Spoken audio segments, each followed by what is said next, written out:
अब मेन बात यह है कि सामाजिक विज्ञान में एक तो पूछे जावे इतिहास के बारे में, भारत में राष्ट्रवाद और यूरोप में राष्ट्रवाद, ठीक है। मॉडल जो ले रहे थे हम, या अगर किसी पे किताब है, इस टाइम में सबसे आसान तरीका है पूरा मॉडल ना पढ़ के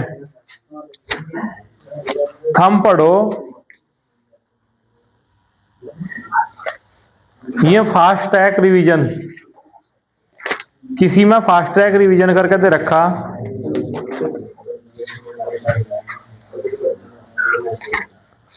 और कुछ मॉडलों में है सारांश, या फिर किताब में सारांश है, वो पढ़ो। जिक्र यूरोप में राष्ट्रवाद का उदय है, ठीक है। इसमें क्या है,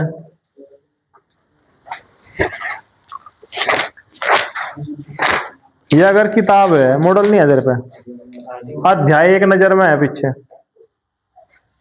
ठीक है।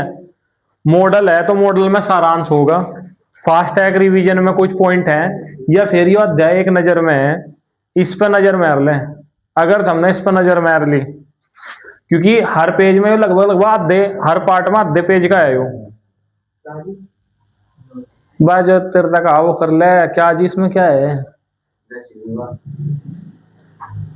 हर चैप्टर में यो है आधे पेज का। इसे पढ़ लोगे तो फिर इससे संबंधित जो भी लॉन्ग क्वेश्चन आएगा उसमें जितना भी याद होगा थारे, अगर वो लिख दोगे तो वो सही आंसर है, क्योंकि इसमें पूरा अध्याय है। आई बात समझ में?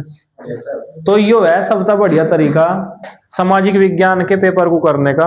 इबत जो सारांश है टोटल वो पढ़ो।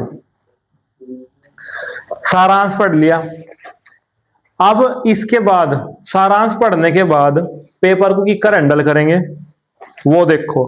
फाइनली पेपर किकर हैंडल करना पढ़ो, पढ़ के या जो कुछ अब तक सीख रखा उसमें, या फिर फाइनल पेपर में 20 तो है ऑब्जेक्टिव टाइप, इनमें तो कुछ कर नहीं सकते। अपने आप चीजों को अच्छी तरीके से याद हो रही हो या किसी और तक पूछो, जो सही आंसर लगता हो उसे लिखो, पहली बात। उसके बाद शुरू करो लिखना पर्सन नंबर 1। पर्सन नंबर 1 में कैसे पर्सन को शुरू कर रहे हैं। पर्सन नंबर 1 है भारत की आर्थिक व राजनीतिक स्थिति पर प्रथम विश्व युद्ध के प्रभाव का उल्लेख करो। इसमें एक तो आर्थिक स्थिति दे रखी, एक राजनीतिक स्थिति दे रखी, प्रथम विश्व युद्ध के प्रभाव का उल्लेख करना। दो नंबर का है, 4 नंबर किकर मिलेंगे। एक तो विश्व युद्ध का आर्थिक स्थिति पर क्या प्रभाव पड़ा, और दूसरा राजनीतिक स्थिति पर क्या प्रभाव पड़ा। उत्तर में हम लिखोगे प्रश्न नंबर 1 का उत्तर करके नीचे भारत की आर्थिक व राजनीतिक स्थिति पर प्रथम विश्व युद्ध का प्रभाव या उसका उल्लेख, बाद में ये करें छोड़ दो बस, ये बन गया उत्तर। उत्तर में तो हेडिंग किसका लिख देगा, फर्स्ट हेडिंग लिख देगा भारत की आर्थिक स्थिति पर प्रथम विश्व युद्ध का प्रभाव, यह बन जाएगा पहला हेडिंग। दूसरा हेडिंग बनेगा भारत की राजनीतिक स्थिति पर प्रथम विश्व युद्ध का प्रभाव, यह बनेगा दूसरा हेडिंग। इनमें अपनी तरफ से जो कुछ बने, जो हमने याद कर रखा वो लिख दियो। फाइनल अगर कुछ ना बने तो इसमें 20 ऑब्जेक्टिव टाइप दे रखे, ठीक है। कॉपी चेक करने वाले मास्टर पे ऑब्जेक्टिव टाइप क्वेश्चनों में ये जो मेन चीज लिख रही, क्वेश्चन नंबर ना लिख के, ABCD ना लिख के, इसमें उस लाइन को भरने की कोशिश कर लें थोड़ी बहुत ही। कुछ एक्स्ट्रा इस तरीके से लिख के जाएगा, पर मेन हेडिंग यंत्र पेपर में ही लिखियो, क्वेश्चन में तो बना के। जैसा मैंने पहले क्वेश्चन में तो बताया, एक करी क्वेश्चन नंबर 2 है, इन दोनों में तो एक करना, क्वेश्चन नंबर 2 में से दोनों में तो एक करना।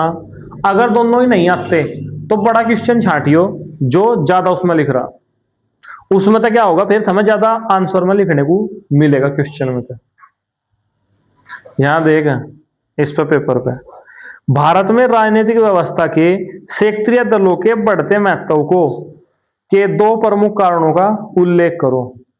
क्षेत्रीय दलों में जैसे छोटी छोटी पार्टी देश में बढ़ती चली जाए। उन्हें क्या है क्षेत्रीय दल, इनका राजनीतिक उस पर क्या प्रभाव पड़ेगा।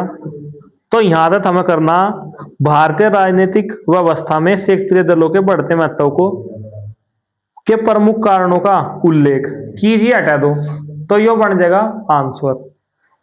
प्रश्न नंबर 2 लिखो, नीचे लिखो उत्तर और उत्तर में लिखो भारतीय राजनीतिक व्यवस्था में क्षेत्रीय दलों के बढ़ते महत्व के 2 प्रमुख कारणों का उल्लेख, या फिर 2 प्रमुख कारण यहां तक लिख सको। 2 प्रमुख कारण, यहां तक बन गया उत्तर। इसके बाद फर्स्ट कारण और सेकंड कारण। फर्स्ट कारण में अपनी तरफ से जो कुछ बन रहा, जो पढ़ रखा वो लिखो, सेकंड में वो लिखो, या फिर कहीं ना कहीं तक क्वेश्चन में तय ऑब्जेक्टिव टाइप में तय उसे एडजस्ट करो। इस तरीके से हम पूरा का पूरा पेपर कम से कम हर क्वेश्चन में भाई ज्यादा नहीं तो 2 लाइन तो लिख ही सको। 2 लाइन का तो प्रश्न ही है रहा, और वो ही मैं बता रहा कि इक्कर लिखना, हेडिंग बना सको। तीसरा है अभी जो करके भी दिखाना, ठीक है। मॉडल पेपर है सब पे, क्यों नहीं है। जीव कह रखा कि रोज यहां पढ़ना आने खातर मॉडल पेपर, और या फिर जो मॉडल है वो लेकर आना प्री बोर्ड का पेपर। प्री बोर्ड नहीं दिया हमने, है सर पे, तो प्री बोर्ड का ही तो कह रहा मैं। देखो यो है तीसरा क्वेश्चन, परिवहन क्षेत्र का विकास देश के विकास में कैसे सहायक हो सकता है, इसके किन्हीं 2 लाभ को बताइए। तो इसमें क्या कर सको, परिवहन क्षेत्र का विकास देश के विकास में सहायक हो सकता है, यो कैसे छोड़ दो, सहायक हो सकता है, यो बन गया आंसर। कैसे सहायक हो सका है फिर बताओ।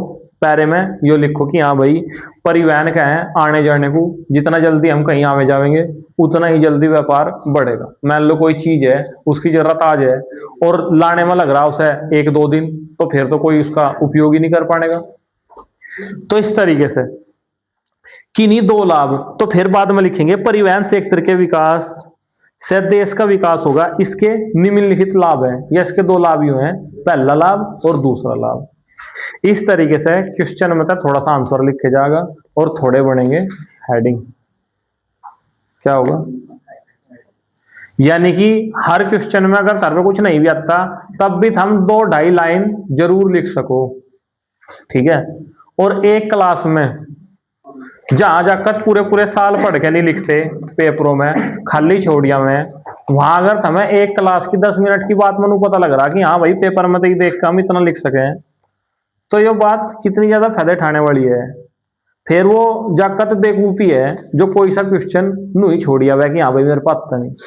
ट्रिक ऐसी तो बताई गई कि क्वेश्चन नहीं भी आ रहा ना, उसमें भी कुछ ना कुछ लिखा जा, और कुछ ना कुछ का मतलब है पैटर्न सही है।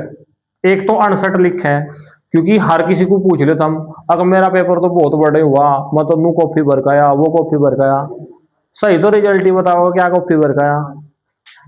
पर अगर हम सही पैटर्न पर चले, ठीक है, तो आराम से इस पेपर में से ही कम से कम 6-7 पेज हम भर दोगे। बाकी कुछ अपने आप ये जो सारांश का आप पढ़ने को उसे याद करियो, है भाई। हर पार्ट में से जब सारांश याद कर लोगे उसे या एक बार पढ़ोगे तो कुछ ना कुछ परसों के पेपर में भी हमें लिखने को जरूर मिलेगा। आई बात समझ में। तो क्या मेन काम है सामाजिक विज्ञान के पेपर खातर, सारे पाठों का सारांश पढ़ना, ठीक है। बस सारांश 1 पेज या आधे पेज का सारांश है, 1 दिन की छुट्टी भी है, परसों को पेपर है, उस सारांश को पढ़ो, और फिर जो बची कसर है वो इनमें से हेडिंग बनाओ, क्वेश्चन उठाओ, क्वेश्चन में से तोड़ तोड़ के हेडिंग बनाओ। कोई सा भी क्वेश्चन उठा लो, चाहे जो है क्वेश्चन लॉन्ग क्वेश्चन ले लो, ये 6 नंबर के लॉन्ग है, इसमें यो थोड़ा मतलब दोनों में तो कोई सा भी उठाओगे। जैसे औपचारिक साख क्या है, यो क्या है, अटैक है, औपचारिक साख बन जाएगा इसका पहला हेडिंग। औपचारिक साख के बारे में लिख दो, ठीक है। अगर परिभाषा नहीं बननी तो ऐसा तोड़ कर लिखो कि भाई जो साख औपचारिक होती है वह औपचारिक साख कहलाती है।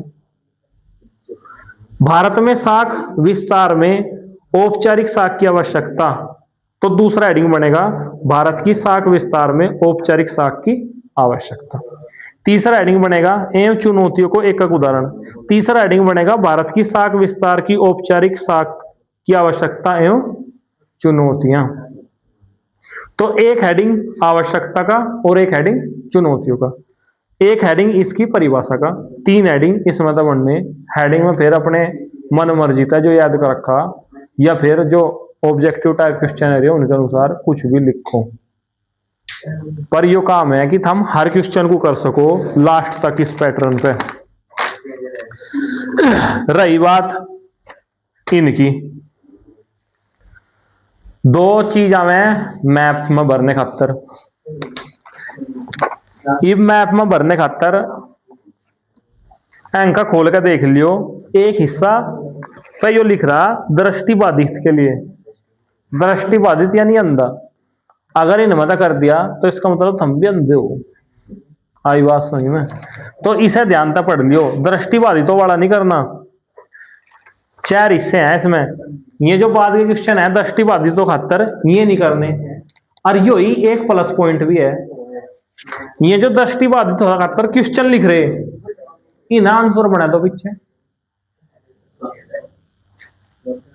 इन्हें उत्तर में लिखो। अगर मान लो 6 नंबर का है और 6 नंबर में हमें 1.5-2 पेज भरने, तो कहां तक भरोगे? ये जो मैप में स्थानों के क्वेश्चन दे रखे, क्योंकि मैप में तो क्वेश्चन लिखने नहीं, मैप में तो बस टिक मारना कहां वो स्थान है, और फिर ये क्वेश्चन कहां काम आएंगे? अपने आंसरों में लिखियो एक करके, अगले को देखने वाले को नहीं लगे कि हाँ सही लिख रखा, क्योंकि हेडिंग सही बनाओगे और शुरुआत सही करोगे तो फिर नंबर ठीक ठाक मिलेंगे। अगर शुरुआत में इन सोचो कि 68 कहीं तक भी भर दें तो फिर देखने वाला समझ ही जाएगा कि भैया तो कतई बेवकूफ है, इससे क्या करेगा, नंबर देगा आगे भी देश का नाश ही करेगा, पास हो गया। इस मारो हट का पेपर देगा, कुछ समझ में तो आएगा। आई बात समझ में? बाकी ये चीज होंगी याद करके, एक बार मैप का पैटर्न देख लो कि ऊपर वाला हिस्सा जो शीर्षा लगे वो जम्मू कश्मीर है, नीचे पैरों की ढाल जो उसमें खड़ा रहा है वो क्या है? तमिलनाडु। इब इंग है, अलग अलग राज्य हैं, ठीक है। मध्य में मध्य प्रदेश है, और यहां इस हिस्से में उत्तर प्रदेश और बिहार है। आज ठीक है, तो इस तरीके से मैप पता होना चाहिए। फिर ये घटनाएं हैं, जलियांवाला बाग हत्याकांड कहां हुआ? अमृतसर, पंजाब। अब यो पता होना चाहिए, मेन हिस्सा तो यो है कि 28 के 28 राज्य पता होने चाहिए मैप में कहां है। फिर अगर हमें पता लग गया कि वो पंजाब में है, तो पंजाब में कहीं भी टिक मारोगे ना, चेक करने वाले को नहीं लगेगा कि ना अमृतसर में ही मार रखा। यूपी में कोई चीज है, ठीक है, पूर्ण स्वराज्य की मांग हुई थी, यूपी में हुई थी, तो यूपी में टिक मार दो, वो अपने आप समझ जाएगा कि हाँ भाई ने सही कर रखा। ऐसा तो है नहीं है भाई अमृतसर है पंजाब में और थमेंगे दिल्ली में, हरियाणा में या फिर यूपी में मार दोगे तो वो तो गलत ही लिखेगा। पाकिस्तान में मार सके, पाकिस्तान का भी हिस्सा होगा। आई बात समझ में? ये ऐसे चिन्ह बनाने। भारत में एक सॉफ्टवेयर टेक्नोलॉजी पार्क स्थित है, पार्क जहां स्थित है वहां युग ऐसा चिन्ह बनाना था हमें। जहां लौह इस्पात स्थित है वहां ऐसा चिन्ह बनाना। जहां तापीय ऊर्जा संयंत्र है वहां ऐसा बहुत कैडे वाला गोल बिंदु करना, ठीक है। छत्तीसगढ़ की राजधानी कहां है? रायपुर, वहां एक कर्सिव बनाना, ठीक है। अगर छत्तीसगढ़ नहीं पता या राजधानी नहीं पता तो इसका मतलब हम भी क्या हो? यो। आई बात समझ में? हवाई अड्डा जहां बनाना वहां जहाज बनाना, ठीक है। और अगर सारांश नहीं पढ़ोगे और जिक्र बताया एक कर प्रैक्टिस नहीं करोगे तो थारा भी क्या बन जाएगा रिजल्ट वाले दिन? बस जहाज बनेगा। ये देखिए क्या बनेगा, बस। तो फिर इब शुरू से लेके आखिरी तक जिक्र जिक्र मैंने बताया कि यहाँ पेपर किक्कर शुरू कर रहे हैं, सारे क्वेश्चनों को करो फटाफट बैठ के। Question number